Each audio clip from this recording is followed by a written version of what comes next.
बिस्मिल्लाहिर्रहमानिर्रहीम अस्सलामु अलैकुम वरहमतुल्लाहि वबरकातुहू। नाज़रीन, आप देख रहे हैं दुनिया मेरे आगे यूट्यूब चैनल और मैं हूं गुलाम नबी मद्दी। इस वीडियो के अंदर रूस और यूक्रेन की जंग के हवाले से ताज़ा तरीन अपडेट्स हैं वो आपके सामने रखने जा रहे हैं। नाज़रीन, रूस ने यूक्रेन पर हमला तो कर दिया है और रूस ने अपनी फ़ौजें यूक्रेन के अंदर दाखिल तो कर दी हैं और यूक्रेन के कई इलाकों के अंदर रूसी फ़ौजियाँ यूक्रेनी फ़ौजों के साथ झड़पें तो कर रही हैं, लेकिन रूस ये हमला करके बदतरीन तबाही से दो चार हो चुका है। जी हाँ नाज़रीन, रूस यूक्रेन पर हमला करके बुरी तरह से फंस गया है, जिस पर पुतिन जो रूसी सदर हैं व्लादिमीर पुतिन, उनकी चीखें सुनाई दी जा रही हैं। रूस को इस जंग की वजह से अरबों डॉलर का नुकसान हो चुका है। नाज़रीन, इस वक्त रूस और यूक्रेन के दरमियान शदीद लड़ाई और झड़पें जारी हैं। रूसी फ़ौजें खार्किव के ऊपर, जो दूसरा बड़ा शहर है यूक्रेन का, और इसी तरह से कीव के ऊपर जो कैपिटल है यूक्रेन का, वहाँ पर मिसाइल हमले कर रही है, रॉकेट्स फायर कर रही है और रूसी फ़ौजों की पेशकदमी भी जारी है। और रूसी जो हेलीकॉप्टर्स हैं वो बम्बिंग कर रहे हैं, बमबारी कर रहे हैं। लेकिन इस सब के बावजूद रूस पर जो पाबंदियां लगी हैं और रूस का जो मौशी नुकसान हुआ है उससे रूस हिल कर रह गया है। नाज़रीन, तकरीबन 350 अरब डॉलर से 450 अरब डॉलर का नुकसान बताया जा रहा है कि रूस को अब तक हो चुका है। रूस के असासे जो अमेरिका के अंदर थे, जो बरतानिया के अंदर थे, जो फ्रांस के अंदर थे, जर्मनी के अंदर थे, यूरोपीय मालिक के अंदर थे, सब असासे फ्रीज कर दिए गए हैं। रूस के बैंकों का जो लिंक है वो स्विफ्ट से काट दिया गया है। एक आलमी मालियाती फंडिंग का इदारा है जो दुनिया के बैंकिंग के निज़ाम को देखता है, स्विफ्ट, उससे रूसी बैंकों को काट दिया गया है, जिसकी वजह से रूस के पास जो तिजारत के लिए बैंकिंग चैनल्स हैं उनकी कमी हो गई है। इसी तरह से नाज़रीन, गूगल जो दुनिया के अंदर मशहूर तरीन कंपनी है, जो दुनिया के अंदर मुख्तलिफ जो एडवर्टाइजिंग कंपनियाँ हैं उनको एडसेंस वगैरह के ज़रिए से काफ़ी रेवेन्यू देती हैं, उनसे लिंक रूसी कंपनियों का, टेलीविज़न चैनल का, मीडिया नेटवर्क का काट दिया गया है। इसी तरह से नाज़रीन, फेसबुक ने और गूगल ने अब मैप्स के अंदर तब्दीलियां की हैं और मैप्स की जो सर्विस हैं वो यूक्रेन के अंदर बंद कर दी हैं, ताकि रूस इन गूगल सर्विसेज को देखकर यूक्रेन के लोगों को नुकसान ना पहुँचा सके। फिर नाज़रीन, जो तिजारती पाबंदियाँ हैं जिसमें अमेरिका और यूरोप की जानिब से लगाई गई हैं वो अलहदा हैं। रूसी सदर पर पाबंदियाँ हैं, रूस के आला हुकाम पर पाबंदियाँ हैं, जिससे रूस हिल कर रह गया है। रूस का जो मरकज़ी बैंक है उसके आधे से ज़ायद जो रिज़र्व थे वो डीवैल्यू हो गए हैं, वो ज़ब्त हो गए हैं, फ्रीज़ हो गए हैं।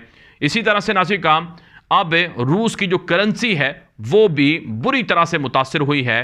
तकरीबन रूस की करेंसी को जो नुकसान है वो 70% से ज़ायद हो चुका है। रूसी करेंसी के डीवैल्यू होने के बाद जो रूसी हुकाम हैं उन्होंने जो वहाँ पर शरह सूद है, इंटरेस्ट रेट है, उसको 10.5% से बढ़ाकर 20% कर दिया है। यानी उन्होंने जो इन्वेस्टर हैं उनको लालच दी है कि वो अगर बैंकों के अंदर वो अपना सरमाया रखेंगे और नहीं निकालेंगे तो इसके बदले उन्हें शरह सूद और मुनाफा या इंटरेस्ट वो ज़्यादा मिलेगा। तो ये सारी सूरत हाल है जिसकी वजह से रूस यूक्रेन पर हमला करके बदतरीन तबाही से और बुरे अंदाज से फंस चुका है। यही वजह है नाज़रीन, अब ताज़ा तरीन खबरें और रिपोर्ट्स मौसूल हो रही हैं कि रूस पर जो यूरोप और अमेरिका के मालियाती हमले हैं, जो यूरोप और अमेरिका की पाबंदियाँ हैं, उससे रूस हिल कर रह गया है और रूस ने अपने दोस्त मुल्क चाइना से मदद मांगी है। रूस ने चाइना को कहा है कि हमें डॉलर्स की ज़रूरत है, हमें डॉलर दिए जाएं और हम इसके बदले चाइना को काफ़ी सहूलियात देंगे। और चाइना के हुकूमत को ये ऑफ़र की गई है वो आए रूस के अंदर आकर इन्वेस्टमेंट करे और रूस को फ़ायदा पहुंचाए और रूस को पैसे दे। बदले में रूस गैस और पेट्रोल की तवानाई की ज़रूरियात चाइना को पूरी करके देगा। और इसी तरह से नाज़रीन, रूस ने इस मामले से निकलने के लिए भी चीन की मदद मांगी है और चीन के हुकाम के साथ रूसी हुकाम के खुफिया राबते भी जारी हैं।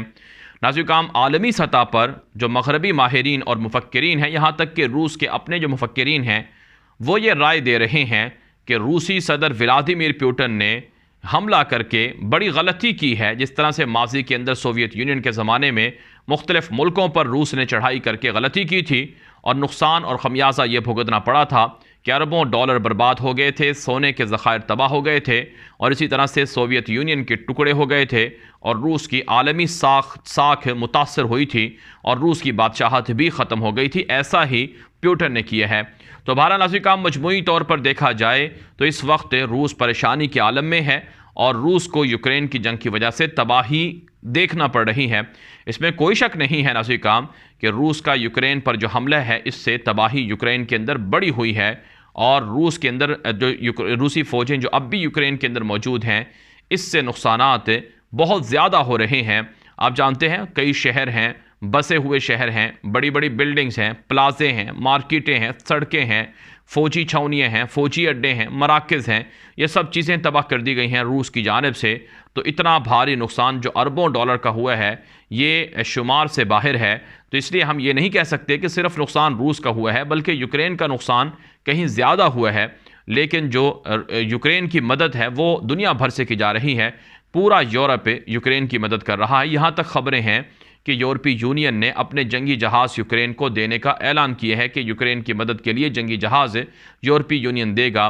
स्टिंगर मिसाइल दिए जा रहे हैं, रॉकेट्स दिए जा रहे हैं और जदीद आलात दिए जा रहे हैं, इमदादी सामान दिए जा रहे हैं और इसी तरह से यूरोपीय मालिक यूक्रेन पर पाबंदियाँ यूक्रेन के लिए सहूलियात देंगे, टैक्सेस में छूट कर देंगे और इसी तरह से उनकी इमदाद के लिए ताउन भी करेंगे, पैसे भी देंगे। तो इसलिए हम ये नहीं कह सकते कि यूक्रेन का जो नुकसान है इससे यूक्रेन पर कोई असर नहीं पड़ेगा, पड़ेगा ज़रूर लेकिन इसका इजाला हो जाएगा।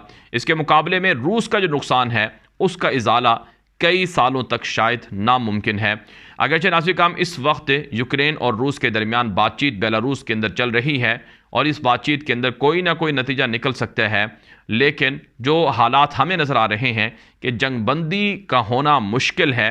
जंग बंदी बहुत मुश्किल है क्योंकि रूस अगर जंग को रोकता है तो दुनिया के अंदर रूस की साख ख़राब होती है। ख़ुद रूस के अंदर यूक्रेन पर हमले का जो जवाज़ है और यूक्रेन पर हमले के जो नताइज हैं इस पर मुहासबा प्यूटन का हो सकता है। इसलिए प्यूटन डरा हुआ है, सहमा हुआ है कि अगर वो जंग को फौरी रोकता है और बग़ैर नतीजे के बाहर निकलता है तो फिर रूस के अंदर उसकी अपनी रेपुटेशन ख़राब हो जाएगी, अपनी क्रेडिबिलिटी ख़राब हो जाएगी। इसलिए रूसी सदर व्लादिमीर पुतिन फौरी तौर पर जंगबंदी के हक़ में नहीं हैं। ताहम हमले कुछ कम हो सकते हैं, लेकिन जो अब हम मॉनिटर कर रहे हैं कि हमें रूस के यूक्रेन पर हमलों में कमी की कोई इतला नज़र नहीं आ रही है और रूस के हमले बदस्तूर जारी हैं। रूसी फ़ौजों की पेशकदमी बदस्तूर जारी है। अक़वाम मुत्तहिदा के अंदर 190 से ज़ायद ममालिक मुत्तहिद होकर रूस के ख़िलाफ़ वोट दे रहे हैं और वो रूसी हमले को जारियत करार दे रहे हैं। अगरचे रूस एटमी जंग की धमकी दे चुका है और एटमी हथियारों के इस्तेमाल की धमकी दे चुका है, लेकिन इस सब के बावजूद पूरी दुनिया यूक्रेन के साथ खड़ी हुई है। नाज़रीन काम, यूक्रेन कोई ऐसा मुल्क नहीं कि जिसने मुसलमानों पर जुल्म ना ढाया हो। यूक्रेन ने अफ़गानिस्तान के अंदर, शाम के अंदर, इराक़ के अंदर जुल्म और बर्बरियत के वो मज़ालिम किए हैं जिन्हें बयान करना भी मुश्किल है। इसलिए यूक्रेन को हम ये नहीं कह सकते कि यूक्रेन का कोई कसूर नहीं था, लेकिन इस वक्त यूक्रेन पर रूसी हमला ये एक तरह से जारियत है। इस जारियत को रुकवाने के लिए यूरोप पूरा मुत्तहिद है। अगरचे यूरोप रूस से टूट जाएगा, लेकिन रूस ना सिर्फ यूरोप को हड़प करेगा बल्कि तुर्की और दीगर इस्लामी मालिक पर भी हमला आवर हो जाएगा। इसलिए रूस को भी किसी तौर पर भी डिफेंड करना नामुमकिन बात है और इसको डिफेंड करना एक अहमकाना बात है। नाज़रीन काम, रूस और यूक्रेन के हवाले से आपको ताज़ा मालूमात हम इस चैनल पर फ्राहम करते रहेंगे, इसलिए आप इस चैनल के साथ ख़ुद भी जुड़ें, दोस्तों को भी कहें और इस वीडियो को जितना ज़्यादा हो सके शेयर करें ताकि लोग दुरुस्त मालूमात और हक़ाइक़ हासिल कर सकें। अब तक के लिए इतना ही इजाज़त दीजिए। अस्सलामु अलैकुम वरहमतुल्लाहि वबरकातुहू।